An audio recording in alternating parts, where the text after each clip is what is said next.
Diego Rivera is considered one of the best 20th century painters and has had tremendous influence on the art world.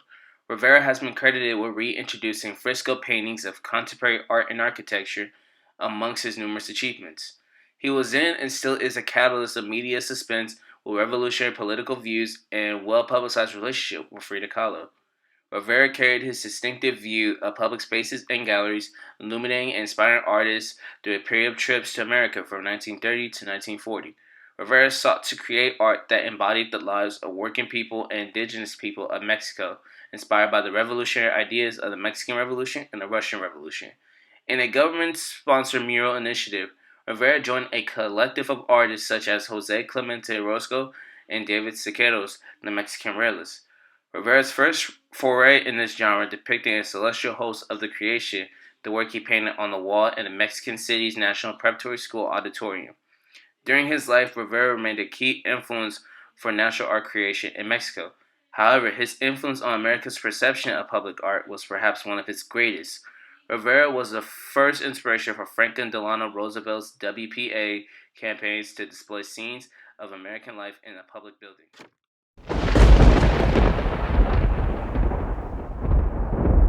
The first painting that we will be discussing here is called The Allegory of California. This was the first mural Diego Rivera finished in 1931 in a Stock Exchange Tower at the City Club of San Francisco. Now, The Allegory of California is a very small mural, as you see here, that depicts a large woman at the center of the mural. The woman who you see here in the painting was modeled by Helen Willis Modi, who was an Olympic gold medalist during her time. This piece was somewhat controversial during its time because of Mr. Rivera's political views and especially his race. Now, if you look closely at this mural, you can see what looks to be a necklace or a collar around the lady's neck. That item around her neck represents California's fertile status. Now, let's shift our attention to her hands. In her left hand, she is holding what looks to be either fruit and some wheats. And on her right hand, she is holding a staff. The staff in her right hand represents people from California whose hard work brought them success and reward. Now, let's shift our attention below the woman. Below the woman, we can see it looks to be there are two men with a blueprint and some tools, a lumberjack, an elder man. There's another man with a model plane, and there's two other farm workers. Looking at this mural, the strong colors were used to symbolize how great and welcoming California was for visitors with various textures and symbols such as fruit and minerals. The brushstrokes, the paintwork gave away a clear depiction of what California is like. This mass number of workers was in line with Diego Rivera's communist and socialist belief and was intended to underline the ordinary workers who kept the state going afloat. The second painting that we will be discussing here today is the Calla Lily Vendor. The Calla Lily Vendor was painted in 1941 by Diego Rivera. The painting shows a young woman kneeling with a huge bundle of calla lilies. The calla lily is an essential sculptural flower and is a quintessential example of Mexico's exuberant flora. As you can look, her dress isn't outstanding, outlandish, nor extravagant. It's a plain dress. But in the beginning of the 20th century, she is sleek and vibrant like a young traditional indigenous woman. The vibrant colors aren't like how the colors were in the first painting that we saw, but you can see the brushstrokes in the stem of the leaves and the flowers. Different tones of green in the stems are hinted at. So is blue, yellow, and mixture of sail as well. We can't see her expression because she has her back towards the audience while she is holding the lilies close to her. Looking closely at this image is as if she is supposed to sell the flowers to help support her family, but she doesn't want to let them go. Since the remainder of the picture is black, there is no true definition of the ground she is sitting on or the landscape behind the lilies. You can tell that Rivera was pointing out about the poverty of indigenous people and the working class. And this is one of the many paintings Diego Rivera uses flowers in his painting to depict the working class citizens.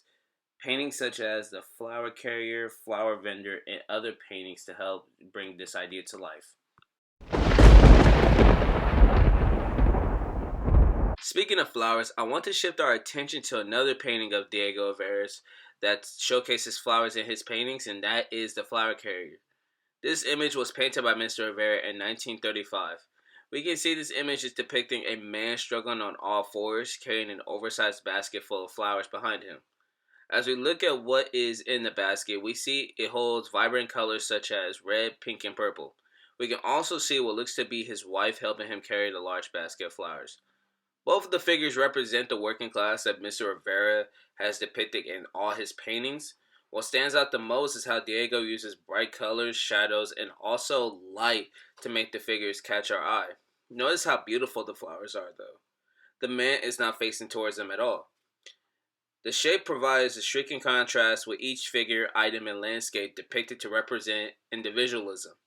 Some have argued in the past that the massive basket strapped to the man's back represents the burden of an unskilled worker in a capitalistic society. The last painting we'll be discussing is the Detroit Industry Murals. These murals were painted from 1932 to 1933 by Mr. Rivera himself. The Detroit Industry Murals is perhaps the most well-known and most famous of Mr. Rivera's murals. It is made up of 27 fresco panels that were painted on the interior walls of the Detroit Institute of Art. When these murals were painted to focus on the lives of the Ford Motor Company employees, some say that Diego Rivera was motivated by Ford Motor Company protests which were real during the time. Following that, in the 1950s, a huge sign was raised in the courtyard defining the creative value of these murals while denouncing his political as distasteful. The Detroit Industry Mural Cycle is considered the most dynamic artwork focusing on American industry that portrays the city's industrial base and labor force. Diego's murals portray four races such as African, European, Asian, and American Indian identities, carry on the role of the god. The interiors of the factories reflect the healing survivor. The explanation of the incident is replaced by small monochrome panels depicting a day in the life of a worker. Rivera's fresco painting style, his depiction of American life on public building, and the 1920 Mexican mural schemes itself all indirectly contributed to and inspired the New Deal mural projects during the 1930s and the 1940s. Also, technology is shown in this painting in a both positive and negative format that demonstrates the give and take relationship between North and South American management labors.